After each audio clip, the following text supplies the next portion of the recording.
Let's just test the sound.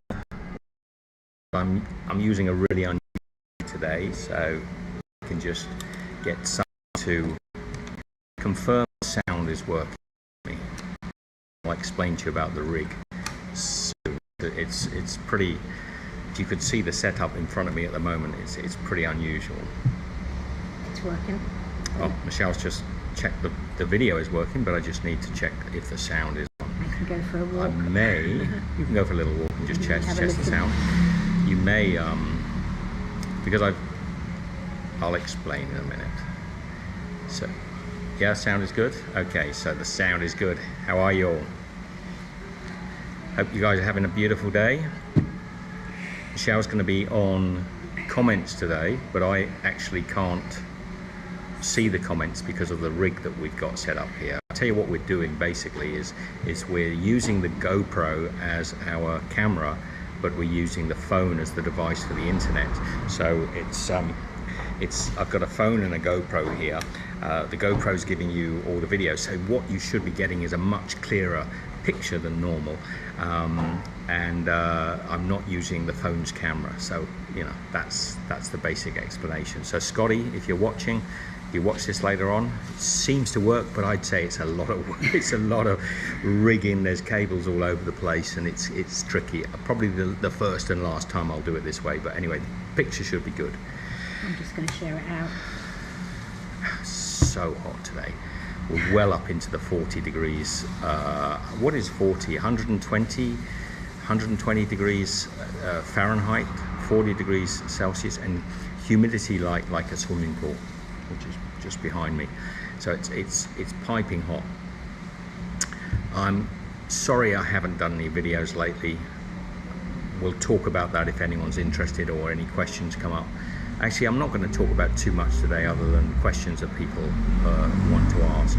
So Sue John says, hi Steve, great to see you again. Hey Sue, how are you? Sorry we've been off.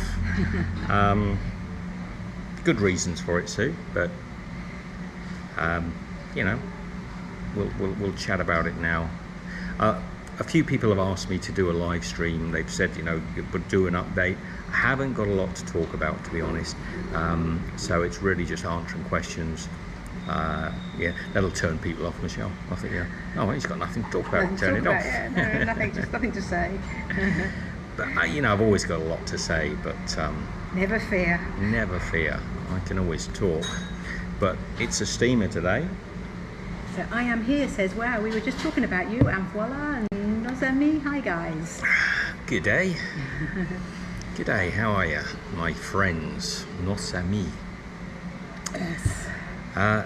So where is everybody, and is it as hot where you are, where we are? We are still in Merida, Yucatan, Mexico. The weather's, the last 3 or 4 days has been really hot. Like it feels like there should be a storm would clear the air. It would be nice if a storm came along, but there isn't a storm, and all we're getting at the moment is just this really unusually hot weather. I say unusual. I think this is the normal weather for the, although some of the locals are telling me it's unusually hot. Oh, okay. Well, Tony Blair said I had roast beef for dinner. All right. G'day, Tony. And the slow motion travel journal, who is our friend, said, hi Steve, just been clearing up like a massive bucket of ash from my front patio. Oh yes. Now Ben is in Barbados, and they just had well, not in Barbados. It was, which island was it? Quite close. St. Vincent, St. Kitts. Anyway, they had you may have seen it in the news, the big volcanic explosion, and poor old Ben is suffering the consequences. Yeah, under a sort of, he woke up the day before yesterday, or yesterday actually, and it was all sort of dark and sort of. He says the ash is just crazy. It's like I've become colourblind. It's like when they had it in Australia and everything went orange. The sort of sky went sort of an orangey. That wasn't due to a volcano, colour. but it was a sandstorm. Was it a sandstorm? Yeah. So Sue John says, I live in Windsor, UK, so a lot of sadness due to losing. Yeah. So it's I'm not going to go as crass as to say a shout out, but I would like to say that I'm a big fan of Prince Philip and Queen Elizabeth, and you know, I wouldn't say I'm a sort of staunch royal. I've got sort of fairly objective views on the whole thing, but I think Prince Philip was a lovely guy. You know, he was often portrayed as saying inappropriate stuff, but no more so than maybe, you know, your granddad would do anyway. Most of what he said was pretty solid, and it's a sad loss. I think it's a great loss. It's an expected loss. The was 99 and just a few months off of his 100th birthday, and yeah, our heartfelt condolences to the royal family and anyone who feels affected by the loss of Prince Philip. It's not as if he was a 30-year-old gentleman that sort of passed away. He was getting close to the end of his life anyway. But let's hope the Queen rolls on for a good number of years more. It's always sad, but there you go. Yeah, she'll be dearly missing him. I think they got on very well. Michelle and I, as a sort of couple that have got on with each other for many years, understand what it's like when you've got a sort of soulmate or a rock that is part of your life. And I imagine that Elizabeth and Philip spent a lot of time together. So Tony Blair says, I'm in Westminster, UK, cold and dark like my heart. Tony, I hope that's not your actual name, because that will get you a lot of ribbing. But yes, man. And Ruru says, when is the next joggle video? Ruru, we're not currently doing the joggle videos for a number of reasons. I did talk about it in the last live stream. We're just not able to experience where we are and at the same time produce the joggle videos to the level that I'd like to. So we won't be doing any just for the time being. And I did talk about this, so just be patient. It'll be some time. I'm just laughing at Ben. I will give him his other name. Steve, what's with the one Mexican green spectacles? Lol. The what? I think he says the one Mexican peso spectacles. Ben, I'll have you know, man, this is not a one Mexican peso spectacles. These are my Ray-Bans. Yeah. Beautiful set of folders.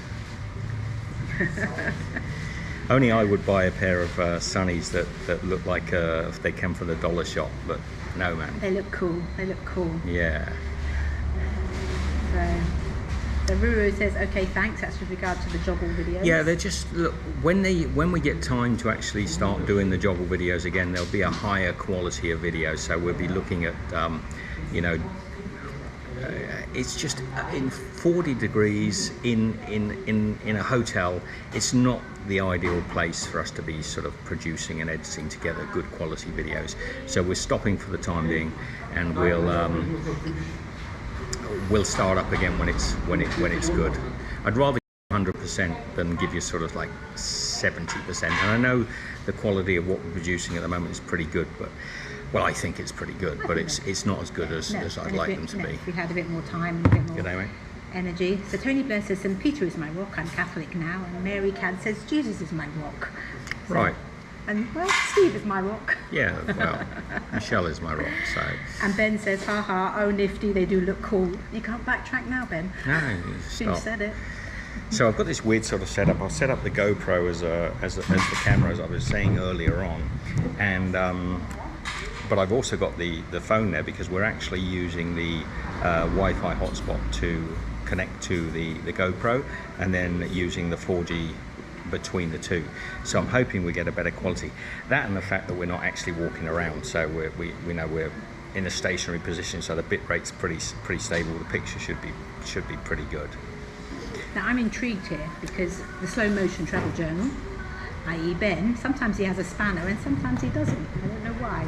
But anyway, he says, what's been happening over the past week or two, Steve, i.e. with the slowdown on social media? We just need the break. We still need the break, Ben, to be frank. Would you put a clip on that for me, Michelle? Just, I'm going to have a beer, as I don't drink beer, as you know, because I can, because I'm in Mexico, and why not? I may well have had a margarita, maybe the next time, eh? Maybe the next time. But I got a Modelo Negro, which is one of my favorite beers in Mexico at the moment. So I'm going to have a little beer and have a chat with you all. Chin chin. Just just turn the camera. Oh, chin chin. Chin chin.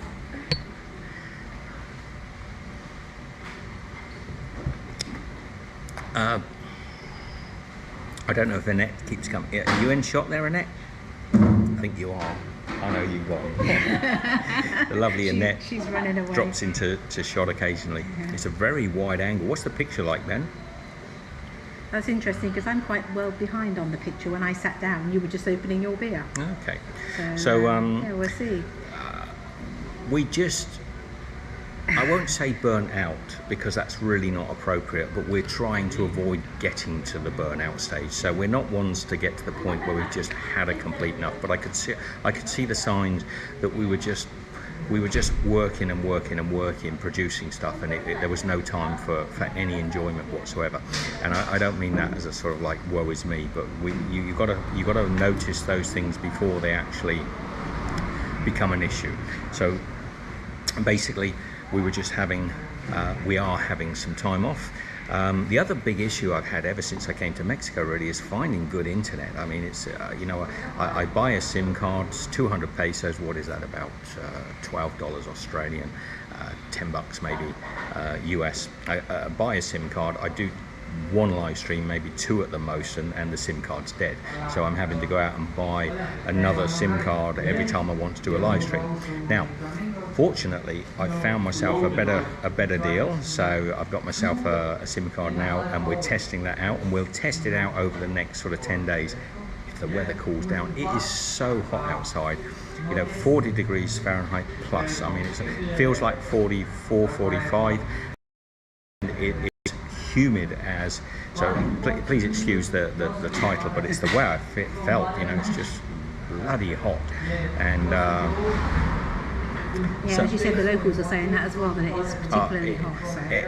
Even our friend Juan here, who's on the concierge at the front desk, is saying it's just unusually hot.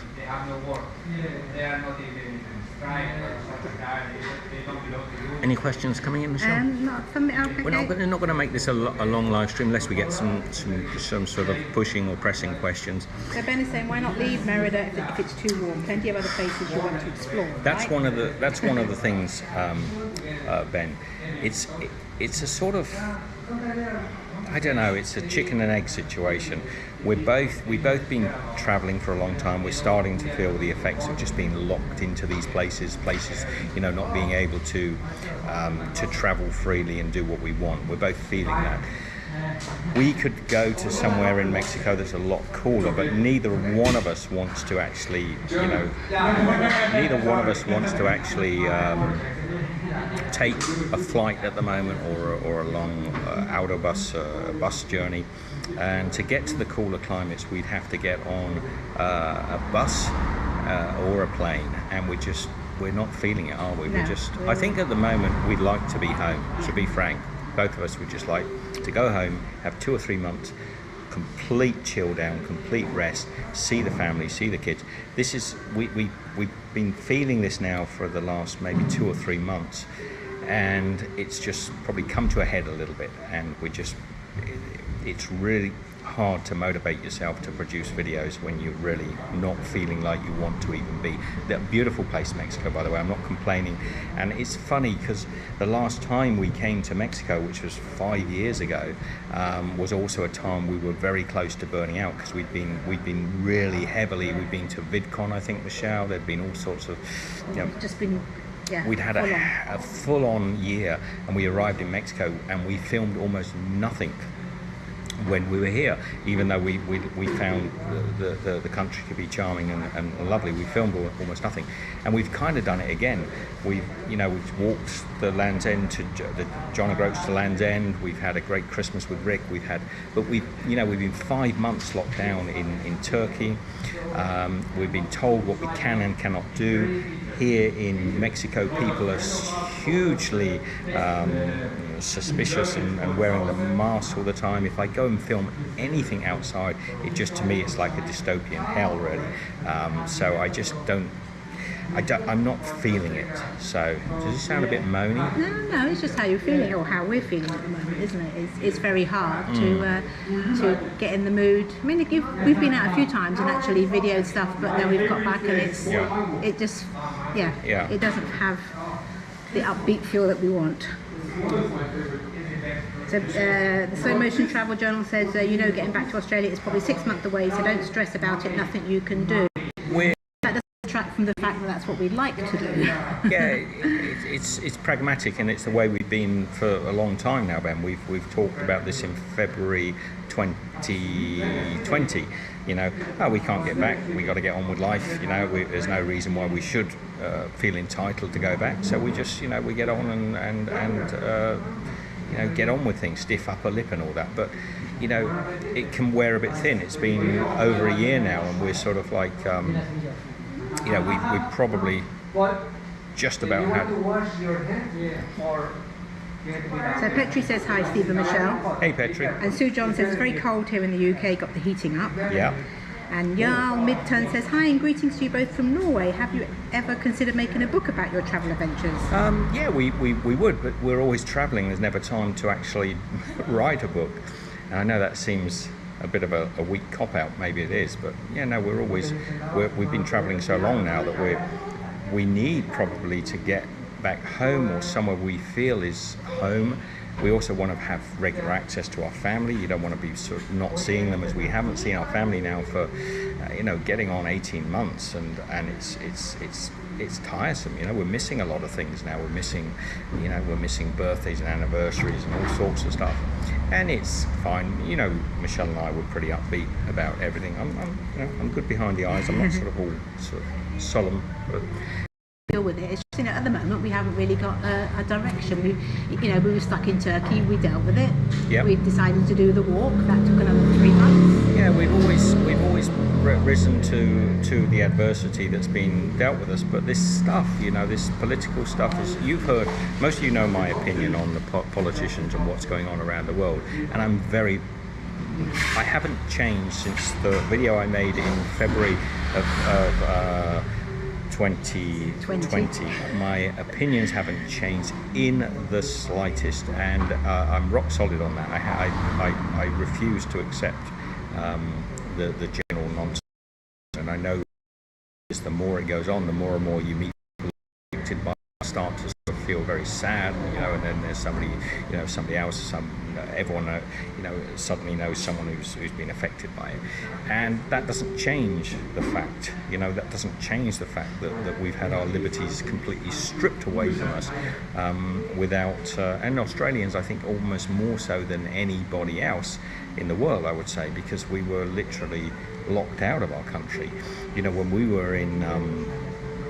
we were in Istanbul, people in Morocco, in Jordan, in South America, people that were with us in Istanbul, their governments were writing to them, sending them emails and say, look, we've arranged free flights for you to go home.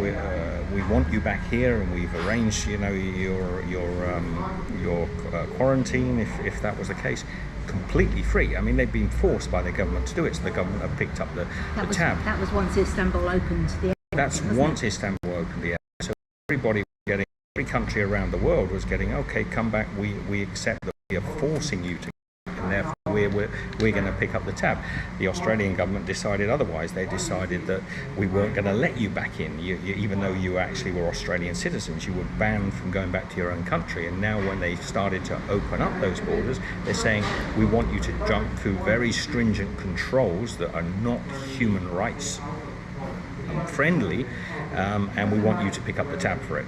So there's lots of people. I read about a young lad just recently in Russia who's been stuck out like us since the early part of last year, and they want sort of anywhere from sort of 7, 8, 9, 10,000 Australian dollars to return.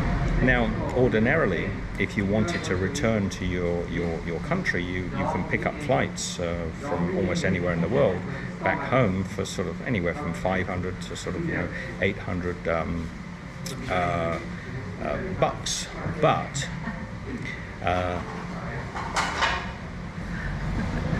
We got a gymnast behind us now doing sort of.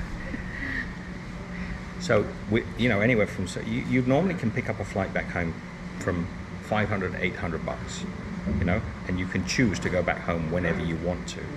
But at the moment, the minimum the embassy have written to us and say that can be sort of $2,500, $4,000 sometimes for the flight.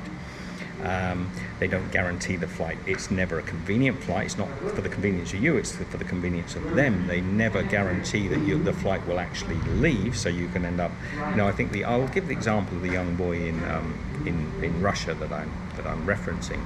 He would be asked to fly to France in order to get the only flight that they were offering him from Charles de Gaulle Airport in France and back to Australia. But they wouldn't guarantee that flight would be available, so he'd have to leave Russia, fly to France. Now, if he arrives in France, he's got to pay for his accommodation, he's got to pay for somewhere to stay, and he might get a flight. But if the flight doesn't go on, or they decide to close down, he's now trapped in France. So where is the advantage or benefit for him to do that? Michelle and I had similar sort of things happen to us. They write to us and say, we've got a flight for you, returning you back. We, the Australian government, have got a flight for you. We care about you a great deal. You can fly back to Darwin in Australia, but you have to get to Qatar or Kuwait or Dubai first. It'll cost you 3,000 Australian dollars for the flight. On top of that, you've got to get to Dubai, so you've got to buy a flight, and then we'll fly you to a city that's nowhere near your hometown, and we lock you up in quarantine, which you have to pay for, and then when you finish that, you have to try and get back to your own town under your own steam. That's what we're up against. Now, I don't complain. I haven't complained about it a great deal. Maybe I'm complaining about it now, but it's the truth. That's the level of support the Australian government have given to citizens that are stuck outside. I don't think any other country has got that, as far as I'm aware, Michelle. I don't think anyone else has been put up against that. Now, we just said we've done the Aussie thing. We rolled with it. It's not a big issue. We haven't complained. We accept, and But the longer this goes on, the more you start to realise how you're rolling the dice all the time. Things could happen back home that maybe required us to go back home, and we could be in a real sticky situation of basically just having to chuck endless amounts of money at getting home at the most inconvenience whatsoever. So anyway, I think I've done that subject to death. Well, Chris Garton says hi guys. And Heyday 80 says, hi guys, long time, did you miss Turkey too? Hey Chris, how are you? Yeah, Turkey was great, but it wasn't the Turkey we a lot of you will ever experience. It's Turkey with no hotel, no restaurants open, bars, lockdown, limited, freedoms in Turkey. So when people say to us, oh, you're lucky to be stuck in Turkey, we felt at the time we were lucky to be stuck in Turkey, but it wasn't the Turkey any of you who have ever been there before will have experienced. So, yeah, miss Turkey. It's a lovely country, but there's a lot of beautiful countries in the world. Gavin Eccles says governments have gone tyrant. Terry Carter says, hi Steve, glad to see you're okay. Was fearing the worst not having you posted videos for a while, waiting for episode 21 of Joggle. Yeah, sorry, I just, as I said, we don't feel, although the Joggle videos are going up on a regular basis, 2 a week, we felt that we weren't able to, stuck in a small hotel room, moving around all the time, we weren't really being able to put the full creativity behind the videos, and I really had committed. As you know, I got up to episode 20. We've done 20 long episodes, and we've got a lot more to do, a lot more, and we've done a great deal more, but we don't feel that we're giving it full justice. And yes, I might be getting sort of 500 to 1,000 views on the videos at the moment, but we're sort of putting them up. It's like shoveling snow in a blizzard. You're putting them up, and more is dropping on top of you, and you're not getting a chance to appreciate the fact that you put up a video for you guys and interact with you and talk with you and sort of share anecdotal sort of experiences from the thing. And I think we can do a more holistic version of the trip So I do appreciate that everyone would love us to just continue to put them up, but I feel that we literally are not doing the series justice. So whether you like it or not, and I appreciate that some of you would rather we did, we're not going to at the moment. We're going to wait until we're in a really good place, and then we can sit down. Then we will complete the series, won't we? We complete the whole series, and it's been filmed. It's been filmed. I've got like 3,500 plus clips to work through, and it's a mammoth job to get through it. But to be doing it sort of like while we're skiing downhill backwards on a sort of, on a slalom course, it's a pointless exercise, and we can do better. So Kelly, hi. R. Kelly? No, just Not Kelly. R. Kelly. So I don't think it's R. Kelly, but it might be. Chris Garton says Ireland has €3,000 hotel quarantine.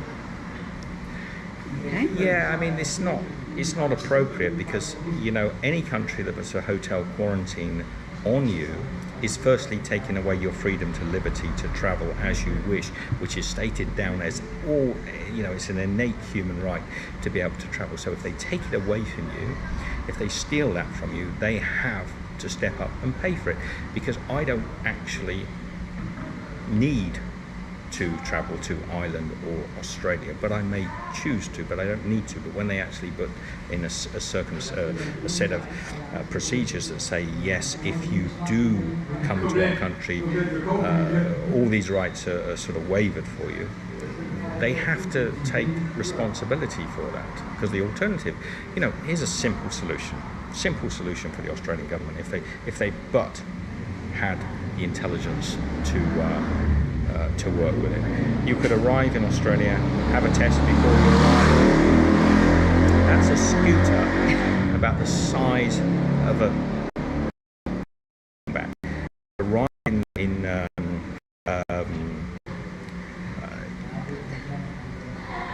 G'day, Rick.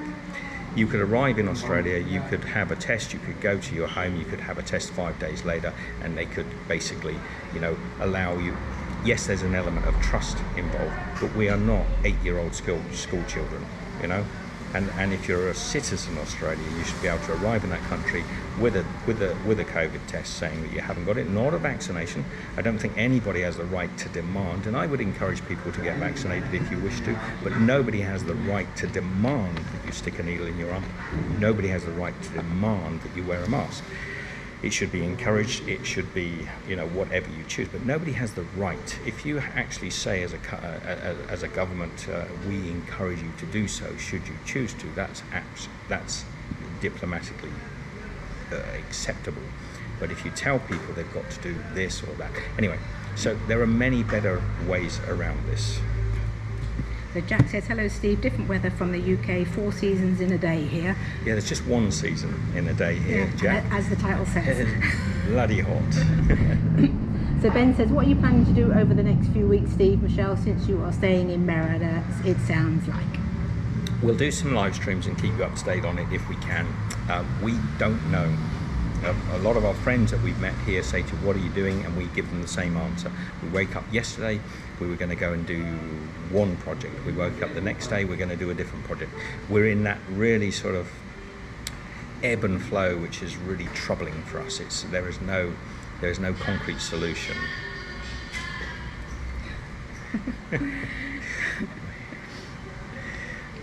Sorry, a friend of ours has just put on his video and it's very loud. You probably can't hear because actually the microphone's facing me, so they can't hear the noise that's behind. That's good. You might not. But that's all good. The loud. So how is the stream quality? Is it good? So Ben, you asked me to do a live stream. You mentioned it the other day. I know a few of you have said in the comments on other videos about, what are we up to? Here it is. It's not that exciting. I'm really sorry. It's not that exciting. I did a series of videos here in Merida. I gotta be honest with you. My heart is not in filming people walking around in masks, and Merida is 100% mask wearing. There's not. Some people say it's a law. I don't think it is, but people are frightened here. So there's you're getting nothing from the people you meet other than just sort of like, I can't film in that sort of world. I don't want to film in that sort of world, so I won't. And no, it's nice to see people's reactions, to see their facial expressions when you're talking, or just when you pass by them. And also, please, my American friends, and we have the best followers from the USA, but I tell you what, Americans that are online are some of the most mean-spirited, sort of like aggressive, and they're not reflective of the US in general. They're really not reflective. But like everything else, they're the loudest, and the abuse that you have to put up with from people because you don't want to agree with their narrative. You know, I'm still surprised how many people will say to you, "You have to do this for me, and if you don't, we will get really, really angry with you." And it doesn't. All of you, come on. I mean, it doesn't make sense, right? We had some friends recently that were in a town here in Mexico that were complaining that somebody wasn't wearing a mask in a certain situation, like not complaining, viciously complaining about it. And I thought, what right have you really to demand that somebody complies with a certain thing for your safety? If you really are so concerned, wear your mask, stay in your house, isolate yourself, vaccinate yourself, do whatever you want. That is your choice, and I fully would encourage people to do that if that's what they want. But I don't think there's any world that I could ever live in where people say you must do this, otherwise you are not on board with our narrative. Firstly, it's racist. And I mean that in a sort of not a particularly coloured sense of things, but it's tribal racism. You know, this is our tribe. This is our tribe. You don't have to be different colour to be racist. You know, you can have. You know, we have certain amounts of sort of jovial racism between sort of Kiwis and Australians, but it doesn't mean that we're any different sat around the table to each other. So it's nothing to do with colour, but it's tribalistic. You don't conform to the way we think. We're going to say all this crap against you. It's racist, it's unjust, inhuman activities, and I'm tired of it. And I'm tired of seeing it on the streets now. I've been tired of it since last year. You know me. So, and because I say that, we get some grief. What? So I'm just waiting to go in, because Ben says the stream quality is fine. Just going back to that, Gavin Eccles says divide and conquer. Jack says, we've had snow, sun, rain and frost all in one day. Beautiful. And he says it's horrible not being able to see someone smile. And Noah Hunt says, hi Steve and Michelle, so glad I caught hey Noah, how are you? This stream as it's nearly 4:30 a.m. in Malaysia. It felt like 41 degrees yesterday in Penang. I really miss the colder weather in England. You know, I'd love to come to Penang at the moment. Mind you, it's going into the summer months, so it's going to get pretty hot. Pretty hot. I just love to be able to travel the way we want to. We probably would have been to Malaysia this year. Well, that was definitely on the horizon last year, wasn't it? We had big plans there. But and we have so many friends in Penang. It would have been nice, but I know from my friends that are living in Kuala Lumpur and in Penang and other parts of Malaysia that there's a lot of animosity, a lot of grief, a lot of sort of like stress going around. So, you know. So Petri says, yeah, it may have always been like that with some US citizens, but I feel like it's getting worse. It's tiring. It is tiring, Petri, and we have to stand up to them. We are the silent majority, the big mouths and the sort of like the hypocrites and the really mean-spirited people. They do make up a very loud minority, and I think it's possibly not getting worse. It's just getting more apparent because they have more access to social media. But I would say that even sometimes I'm seeing people that I used to think were quite pragmatic and sort of intelligent acting ridiculous, and there are people, good close friends of mine, that are still of a similar opinion to mine, but still are willing to bend because they're sick and tired of what's going on. Oh, okay, so if we carry a passport saying that we can travel, yeah, okay, if it makes things easier. It's just not the way. We wouldn't have tolerated this 2 years ago, so why we should tolerate it now? And people say, oh, well, I can hear them now. I can hear the little sort of like miniature trolls sort of telling me all the reasons why it's so much different now than it was 2 years ago. It's not different. There's nothing different. And I've told people since the early part of the year my opinion on that. We'll do it at another time. So Petri says, I agree. And Johan says, hey all. Hey Johan. Susan Hurd says, nice and cool here in Ballarat. And Ben says, have you been able to go to any street vendors to enjoy some good Mexican food? There's not so many street vendors here in Marcasitas. Yeah, there's Marcasitas. I actually made a video last week of the street vendors they'd opened up, but I'm not putting it up, and I'm sorry, anything you say is not going to encourage me to put the video up, because it was just like a sort of like a surgery room. Everybody's wearing masks. It was embarrassing. So and thank you, Ben. You answered. Sorry, what was the full question? Have we had any good Mexican food? We've had lots of good Mexican food, but it's a little, not particularly street vendors. The street vendors here in Merida have kind of vanished from the streets. There's nothing. There's a hot dog guy that's kind of cool. There's a hot dog guy. There's a guy doing hot dogs which are not particularly Mexican. But no, we found little cantinas that we've been going to. We've had enmoladas. And, we just found a few little places. So there's stuff around. Ben answered answered Chris's question, which said, "Are you guys in a hotel or an Airbnb?" Oh, we are in a hotel. It's interesting being in a hotel as long as we are, particularly the same one. We're one of the few that are here over a long period of time, and we go through we go through a whole mixture of guests that keep rocking up and rocking out. It's hilarious. Almost you could write a story just about that in itself. It's quite interesting. So even now. You're making Ben laugh with it. It was embarrassing in surgery room. So he's laughing at your... Yeah, I mean, they made an attempt over Easter to open the street carts up again here in Merida, and it felt quite positive. I thought things were starting to change, but like 2 days after Easter, they'd all gone again, and I don't think they did as much trade maybe as they would have liked to. And there wasn't as many as there normally is there? No. So it's very good.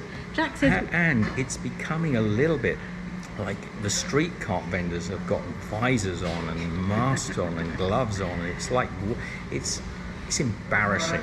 I'm afraid it's embarrassing to see the mentality of people, and I'm sorry, but I really don't care if I antagonize people, because the good people that have followed me for a long time, that are still following the channel, know what I mean by this. It's embarrassing to see this sort of behavior on the streets for basically cold. So, I shouldn't say it, but I mean, another time. So Jack says, great to see you baking again, Steve. You've been baking, or did make some cookies the other day, didn't you? Yeah, I did make some cookies here in the hotel, just here behind. I was doing a little bit. I was actually thinking of doing some biscotti.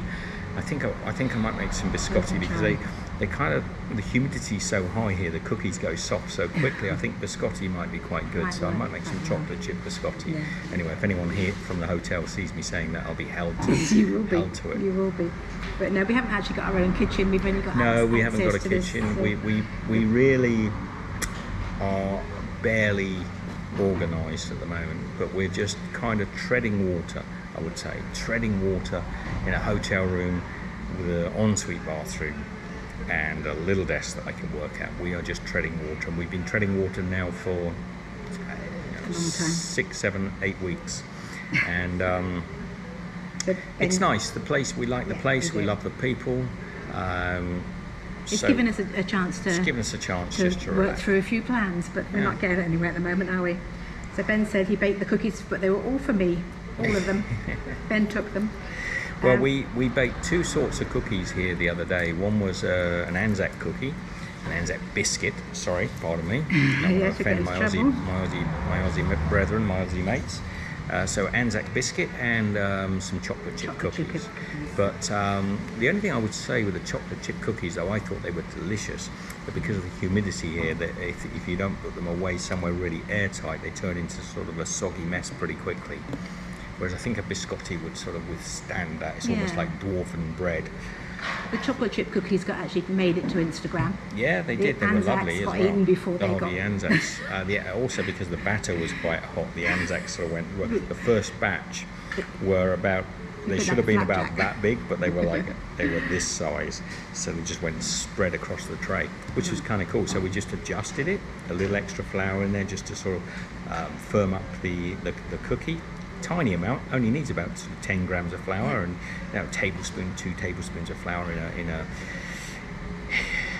I don't know, I can't remember the dough quantities. It was about 100 grams, 200 grams of flour. I can't remember what anyway, we did. It was, we were just doing it. Well, you're talking anywhere between adding only between 5 and 10% maximum to bring it up to a cookie then. And the second batch we cooked, well, they didn't spread. No. We set up nice and high, and they were perfect Anzac biscuits. And then they went soft.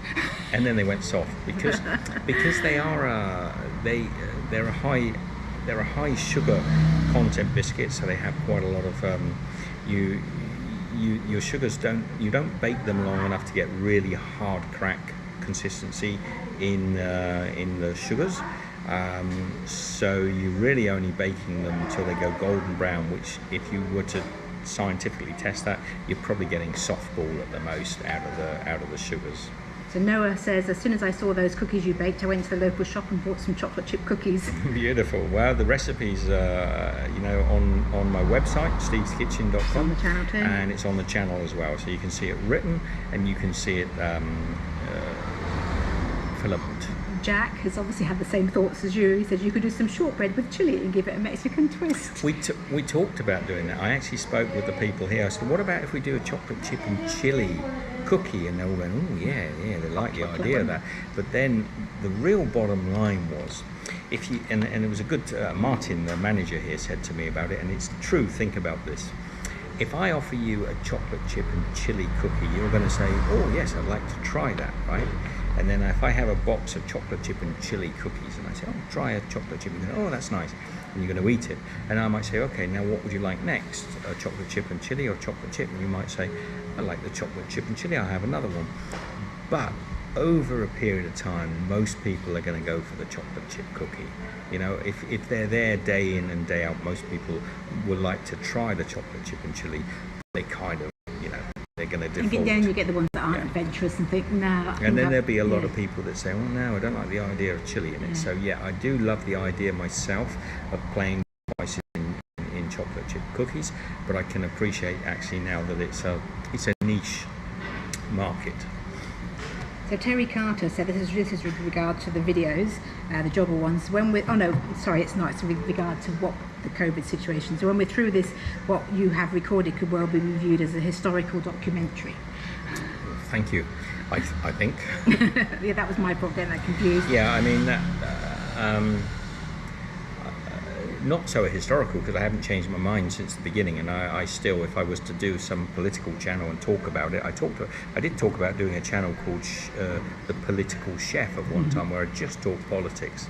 And I know a lot of people might say, oh, that's a good idea, but I'd have to disassociate it with the Steve's Kitchen, Steve Owens channel, because I don't want to, I don't want to alienate a whole audience. I mean, it would be a historical documentary because it was a documentary about the history of what was happening at this time. Yeah, that's what I mean. It's a sort of step through. I mean, we are pretty unique, I think. I don't know if there's anyone else who creates videos online who were stuck for 5 months and then walked 1,200 miles, 2,000 kilometers across the entirety of a country, just to basically avoid.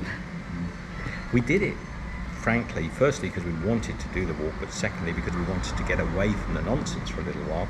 We were very not surprised, because it comes very gradually, like a sort of lava flow. Ben, be careful. But yeah, it was, as we were walking more and more along the walk, 1 month in, 2 months in, we started to realize that it wasn't going to open up and things weren't going back to normal. I think that's been pretty much the case of the whole year time. from last We've never year. expected it to I mean, this long. in February of 2020, we were talking about, okay, we'll wait till sort of March, April, and then we can go and do what we want to do. We were thinking of going into Georgia at one time, and then we were still thinking about going into Mongolia and doing all sorts of things. Very restricted as to where we can go there, isn't it? The political elite of this world decided we weren't allowed to do that. They still have to be held accountable at some point, as far as I'm concerned. It's all very lucky for politicians to be working in some of the world's hugest limited companies. I mean, they have limited liability for almost everything they do. And to me, it's very fortunate for them, because if you were doing this, if you were making the decisions they made in a normal sort of business sense, they would have lost their jobs many years ago, and they probably wouldn't have taken most of the decisions they have taken, knowing that they might be held accountable. I mean, they're very fortunate to be able to do what they do with no accountability whatsoever. And some people say, well, they do have accountability at the election polls. That's absolute nonsense. There is no accountability at the election polls. For example, if there had been an election, as there was in the US, you get the choice of, you know, 2 different levels of incompetence, basically. And I'm not, you know, I don't want to say too rude, because I have some political allegiances to both sides in what they, but you get the choice. In the UK, for example, you'd recently had an election, so there was absolutely no chance you were going to get another election in 4 years. The guy could do it absolutely everything he wants to do. In Australia, we have the same sort of system. We get a choice of sort of 2 different levels of incompetence. So, you know, we're getting political, Michelle. We're getting political. Step off the bat. Yeah. Get down off your soap cart, Steve. So Jack says, I've been a baker for 40 years, but still follow some of your recipes. Well, look, I love baking. I love charcuterie. I love baking. I love food in general. But bakers actually do generally, a baker generally does have quite a good understanding of his baking craft. But there are a lot of bakers, we were talking about this the other day. I was in a 5-star hotel, no, it was a 4-star hotel some few years ago, where I was actually teaching the bakers how to bake certain types of bread. And I was teaching them about how the different protein content, to know how to troubleshoot a bread when it didn't go the way you want it to. And I'm always surprised. I think everybody still has a lot to learn, because almost none of the bakers there understood. And I remember 2 of them coming to me and saying, you know, I'm really pleased that you've actually pointed out to me something about bread that I didn't understand, because I've just been following recipes all the time. And I think in this day and age, with butchers being almost incompetent in meat production, that it's possible to be a baker now without knowing anything about bread. So I'm not suggesting that you know nothing about bread. I'm actually hoping and suggesting maybe even that you if you follow the channel, you probably do have a passion for bread. So Sue Johns says she's got a cat on her lap, so her typing was a bit all over the place, but she's actually wanted to say, watched you every day on your walk in the UK. 3rd time she got there in the end. She got the cat kept posting it. The cat kept posting it too. So Ben says, I know you don't want to travel, but it sounds like you were both happier in Cancun.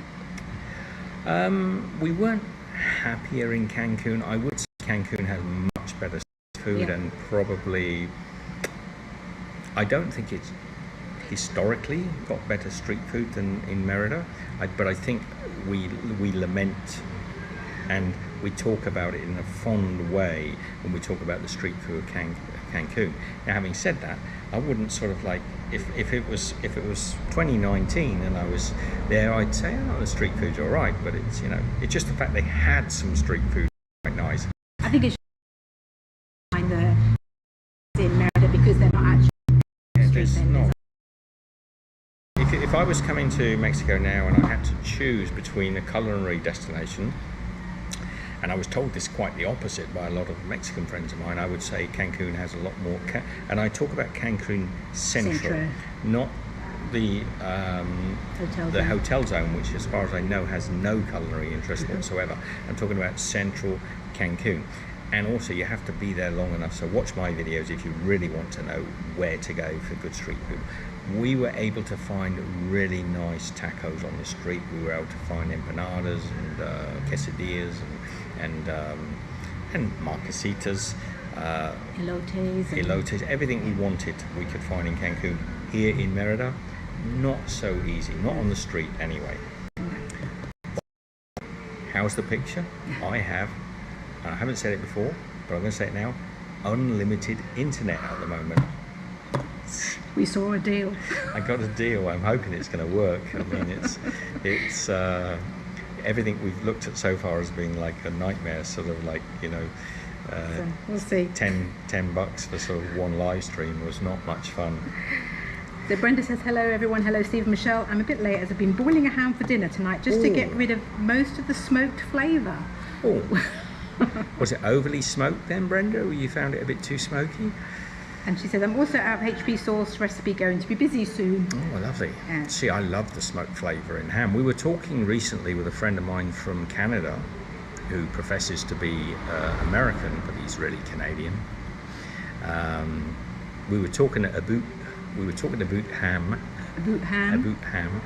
And he was saying that when he was younger, now this gentleman's in maturer years, but he was saying when he was younger that the hams that he used to get with his family were delicious, and he can't understand why they weren't as good nowadays. And I can answer that question for him, because I do understand what's happened with the hams. When I was younger, my local butcher, Nigel Hercombe, was actually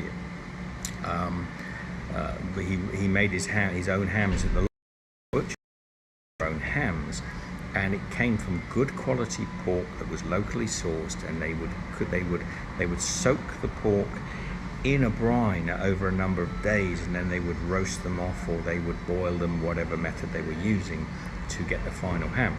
Now that changed in the 1980s to quite considerably, where the hams suddenly started to, they found a way of taking a pig from slaughter straight and injecting. There's like a bed of needles.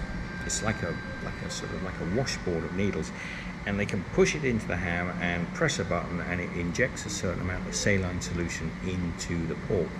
Now that is instant curing. You hot, Michelle? It's hot, isn't it? Sorry. I know, it's so hot.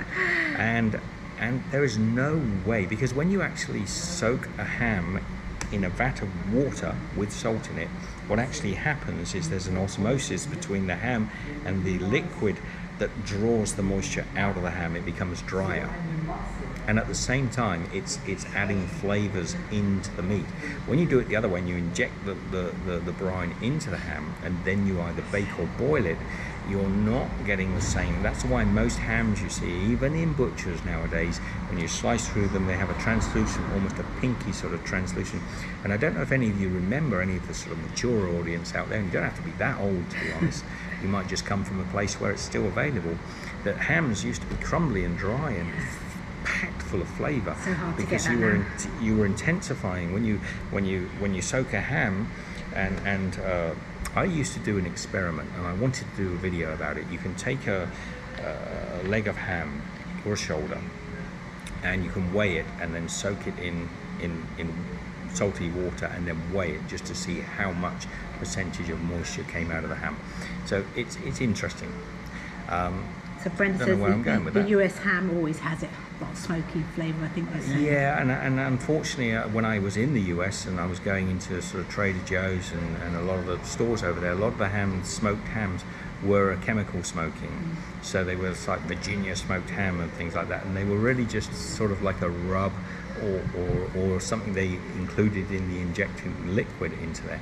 So they wouldn't be like they were many years ago, Brenda, where they were like proper Virginia smoked hams, which would have been done in the same way. I'll do some videos about this one day. One day we'll stop and I'll preach. Cal the gardener says, hi guys, hey, yes, Cal. Caught alive, missed the last couple, hope you're both well. It's 10 to 10 in the evening. Well, we did it a bit earlier, Cal, yes, because I wanted to get some of the people back home in Australia if I could, and get the people in the UK and Europe as well. So hopefully we've done it, but the problem is it's scorching, hence the title of the video. It's only 3 o'clock here when we started, and it's pretty damn hot. So Ben is mocking your unlimited. Yeah, right. Ha ha. No, it's kind of unlimited. Whether or not it's good, we need to test it. So I've got a 30-day unlimited internet package, but it's with some dodgy company, and it might not be. Cal the gardener says unlimited. This means more lives. Ha ha. Hopefully. Hopefully, Cal. Let me get a little water. You okay? Yarl Midturn says, eyesight and hearing deteriorates as we grow older. Maybe that's the case with taste as well. That's perhaps why some food tasted better when we were young. No, because it's the looks as well. it's not. There is an element of that, and there is an element people will say, taste can deteriorate as smell deteriorates. But no, it's because who said that? Yarl. Yarl. Yarl. Yarl. Yarl. It's not the case, because I was and I have irrefutable evidence of this. When we used to have our farm in France and we kept our own pigs, and I bought pigs from neighbouring farmers also, I would make my own hams, and I would make them in the old-fashioned method that we used to make hams. And I can tell you now, when you make those hams like that, your age doesn't suddenly say, wow, this ham is infinitely better than anything I can buy in any of the supermarkets throughout Europe. Or the US for that matter. So right now I could make a ham that would have you nostalgic for ham as you remember it in the past. It's nothing to do with. So Brenda says, I love gammon. Yeah, I love gammon as well. A good gammon's good. But again, Brenda, the gammons, they're doing the same thing with them. They're not actually soaking them in a brine, they're injecting them with brine. Two things that does for the butcher, the supermarket, is to give you more weight, so you pay more for your gammon, whereas the old method of brining a gammon used to be soaking it in a brine, which reduced its weight, which gave you less money per pound. So it's why the gammons used to taste better in the old days. It's nothing to do with you don't get duped into believing it's something to do with age and you've lost your sense of taste. As Jack says earlier on, he said, I've done all process of bread from bulk fermentation in a coke oven to high speed in a factory plastic bread. Taste comes with slow speed, not quick. Bread tasted better, bulk fermentation. Absolutely, and there's a lot of people that have said to me in the past, is it the fact that tomatoes, as my American friends would say, used to taste better when you were younger? Well, that is not to do with your age or your taste of things. It really is. I could tell you a story about, I will tell you a story about many years ago when I was in my 20s, 5-6 years ago when I was in my 20s. I used to go to a food science place that used to specialize in creating tomatoes that would last longer on the shelf, and I could walk down a greenhouse that was many hundreds of yards, hundreds of meters long. I was doing some contract work for these people at the time, and as you walk down along the board, I've possibly told this story before, but there were these tomatoes in various state of rot. Some of them were covered in mold and just almost gone to a mush. Some of them were still plump and firm. And I used to talk with the scientists that were working there, and they said, we are just experimenting with different species of tomato. It's not genetically modified, but it is a messing with different variants. So you're crossbreeding different tomatoes. And the guy at the time showed me the tomato on the rack that had been there sort of a month, and it was still perfectly red and ripe. He said, this is the one at the moment that that our supermarkets are asking us to provide for them because it lasts forever on the shelf. And he said the biggest problem is, in order for it to last for a long time on the shelf, we have to find a variant that has almost no natural sugars in it whatsoever, which means it has very little flavour. And almost all tomatoes that are available commercially now have almost no flavour at all. Celery is the same, almost every vegetable. They weren't just doing it with tomatoes. They were doing it with mushrooms. They were doing it with apples, artichokes. Everything was being tested and crossbreeding until they found one that wouldn't rot on the shelf. And so I noticed this in my 20s that they were doing this.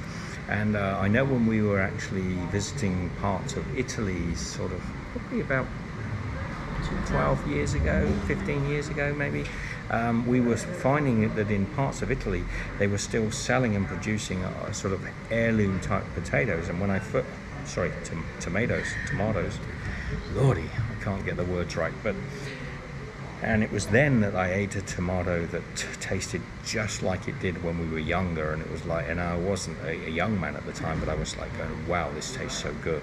And those tomatoes, you won't find them in supermarkets. Supermarkets won't touch them because they don't last on the shelf more than 3 to 4 days. So Kel the gardener says, got any plans for this week? I'm back to work tomorrow after having 2 weeks off down the allotment. All right, Kel. Good. And Val MB says hi. No big plans for us. Hey Val, how are you? And Ben is still saying about your internet. Yeah, but with strings attached. Unlimited equals 100 megabytes, then 0.5 kilobytes a second. Lol.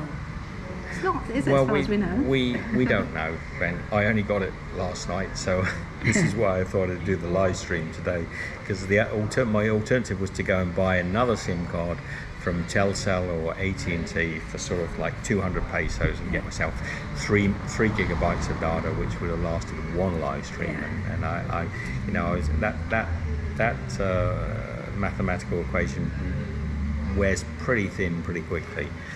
So Jack said that's why bread goes mouldy now. Bread used to go stale, emulsion in the bread to give longer shelf life. In fact, bread in itself now barely goes mouldy even because, they've made particularly supermarket bread, isn't it? Yeah, a lot of supermarket breads will last for, and that's more to do with the sort of levels of sterilization and sort of like the cleanliness of the production of bread. It's the wheats, the grains, they're clean, they're radiated, they're sort of almost, I think this will upset the sort of like the Remain people who talked about chlorinated chicken, but I think there's a little amount of chlorination that goes into the production of the grains and things, and then they end up, mold won't grow unless it's, the spores have to be alive in the first place. So yes, if you can put a loaf into a plastic packet that has no mold spores in there whatsoever, no bacteria in there whatsoever, mold can't grow from nothing. So it almost invariably doesn't go, but it also has almost no flavour at all. Well, that's what Petri said. I've noticed the tomatoes taste watery, but the ones my dad grows taste sweet and flavourful. Well, yeah, it's hard to find those heirloom tomatoes now. They're starting to sort of slowly make a comeback. More people are wanting them. People are wanting them, but it's when you walk into a shopping mall, walk into Southland Shopping Centre in Melbourne, Australia, and just stand. Maybe not now, maybe everyone's sort of, but just stand in a big shopping mall and look at the people, sort of just swimming through that shopping mall, and realise that is just one of many thousands of shopping malls up and down the country, and start to think how many of these people are ever going to grow their own tomatoes. It's an uphill struggle. There's actually not a struggle. You can't change things. No, people just... You can do it for yourself, and we can do it for ourselves as individuals. But most people don't care. They don't care. It's a Subway sandwich, doesn't matter where it is, same recipe, same flavours, same taste, all around the world. Absolutely. I wish people cared, but they don't. I don't. Generally. My phone's very hot. Is it? It is. Okay. I'm letting some air around it. So if I've missed any questions, you'll have to just put them in again, because I'm not scrolling back. I'm being lazy. Can you? No, I put it up against that one and it's fine, but it just gets... It won't. That's not strong enough. If you put it was holding it. Okay. Yeah, do that. So we're going to probably stop soon because Michelle's phone is overheating, and mine is probably, dare I touch it? No, even. don't touch it. It's working at the moment. It's 120 degrees Fahrenheit for the US. It's way into the 40s here, I think, and it's and we've got nothing but just a little ceiling fan here, so it's pretty hot. And the humidity is high as well. So Ben says, well, I care, Steve, lol. Thank you, Ben. And I think everybody does. I got to be honest, our subscribers that have been with us a long time are the best of the people on the internet. We've never had issues with them. They all have commonalities. We all have similar sort of expectations in life, I think. And maybe this COVID thing has kind of put some divisions up there, but I hope not. I hope people can understand and be tolerant of everybody. So what we're probably going to do now is, any last questions? Well, Ben says my phone overheated once in Barbados. I'll hope it's feeling okay. If you can now, find Ben. it under the dust, the volcanic dust, Ben, you know, because Ben left his window open yesterday. He said all the dust came in and covered his counter, which is kind of not funny at all, Ben. Of course it wasn't funny, but it was an interesting thought. And Cal the Gardener says, so I found you guys through Rick. Can tell us about you guys? Thanks. Sorry? I think he's asking us, so I found you guys through Rick. Can you tell us about you guys? Ricky. This Rick, love you, man. Haven't had time to chat with you for a little while, but you know, we keep in touch on the comments and things. Cal's talking about Rick Van Man, or the Rick Van Man Variety Channel, who's been an old friend of ours on YouTube for a long time, and a great friend to us through this pandemic, to be honest. A wonderful rock for us to have had as a buddy. About us, Cal, probably that's a big story. There's a lot. We have lived an unusually eclectic life, and as you can see from walking, you know, from John O'Groats to Land's End, we don't tend to sort of like shy away from challenging situations, and we just get on with things. You know, we get on with things. And I always say, if you're not enjoying what you're doing, stop doing it. And people say, oh, it's not always as easy as that, and I can actually take almost anybody and take them to task on that. So we have we have travelled a great deal during our life. We'll deal with it. I've got some Dutch German guys here that are going to start shouting and what have you. So I'm probably going to rock off now. So Petri said, talking about temperature, no, so that's inside time, lol, I wouldn't step outside, but I understand why you're out and about. But we're not actually out and about, Petri. We're out. We're out. Our room is just up there, Petri. So look, this is only the second time we've tried this GoPro configuration. I'm going to watch it back and see how good the quality is. It's a lot of rigging. Probably next time I'll do it just with the phone, and we'll compare the two. Yeah, I just wanted to do an experiment a little bit because you could. Yeah, because we could. Because I know it can work, but it only really works if I've got unlimited internet. So Michelle, you're going to come round. We're talking about ending. And also we test you are all to this the button. Yeah. So we're going to stop right now. Love you all. Yeah. Take care. We will see you next time. 1